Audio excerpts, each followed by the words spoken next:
चंद्रपूर जिल्ह्यातील अंगणवाडी केंद्रामध्ये बालकांना पुरवण्यात येणाऱ्या गरम व ताज्या आहाराच्या गुणवत्तेबाबत गंभीर बाब समोर आली असून यामुळे हजारो बालकांच्या आरोग्याचा प्रश्न ऐरणीवर आला आहे।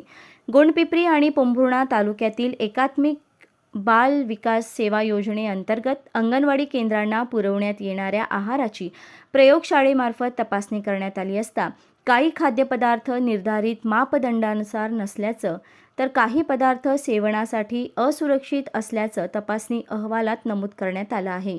या गंभीर प्रकरणावर विधिमंडळ पक्षनेते विजय वडेट्टीवार यांनी पत्रकार परिषद घेत सरकार आणि प्रशासनाला धारेवर धरलं। बालकांच्या आरोग्याशी संबंधित हा विषय राजकारणाचा नसून त्यांच्या भवितव्याचा आहे, त्यामुळे अहवालातील प्रत्येक त्रुटीची चौकशी करून दोषींवर कठोर कारवाई झाली पाहिजे, अन्यथा या प्रश्नावर आंदोलन करण्याचा इशारा वडेट्टीवार यांनी पत्रकार परिषदेत दिला। नागपूरच्या गव्हर्नमेंट ऑफ महाराष्ट्राच्या रिजनल पब्लिक हेल्थ लॅबोरेटरीमध्ये ते तपासणीसाठी पाठवलं आणि तपासणीसाठी पाठवल्यानंतर त्यांचा जो रिपोर्ट आला हा रिपोर्ट माझ्या पुढे आहे। हा THR म्हणजे राज्य सरकार झोपलं आहे का?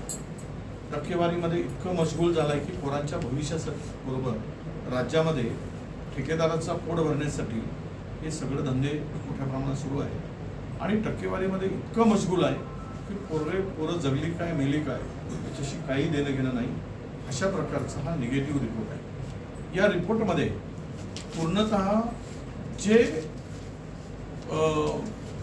त्यामध्ये न्यूट्रिशन पाहिजे, जे कंटेंट पाहिजे, जे मॉइश्चर जेवढं पाहिजे, त्यातला सर्व निगेटिव्ह रिपोर्ट हा त्या लॅबचा आलेला आहे। यामध्ये अनेक गावाच्या तपासणी म्हणजे जोगापूर आहे, व्यंकटपूर आहे, धानापूर 2, 1 आणि आपसापूर, वीरगाव हा गोंडपिंपरी तालुक्यातील जवळपास 25 गावातील हे संपूर्ण तपासल्यानंतर यामध्ये या सगळ्या रिपोर्ट जर बघितला इतकं भयावह आहे की त्यातून पोरांना उद्या आरोग्यावर विपरीत परिणाम होऊन पुन्हा ती बालकं कुपोषित होतील, अनेक बिमाऱ्यांनी त्रस्त होतील, अशा प्रकारचा निकृष्ट दर्जाचा हा आहार पुरवठा केला जात आहे। जन असेल आणि हे अंगणवाडीचा हा जो काही THR घोटाळा आहे हा दर वर्षाला ठरलेल्या ठेकेदारांना हे पुरवून या रिपोर्टनी आता उद्या डिसेंबरच्या मी तर मुख्यमंत्र्यांना संबंधितांना पत्र लिहून मुख्य सचिवात लिहून कारवाईची मागणी करणारच आहे।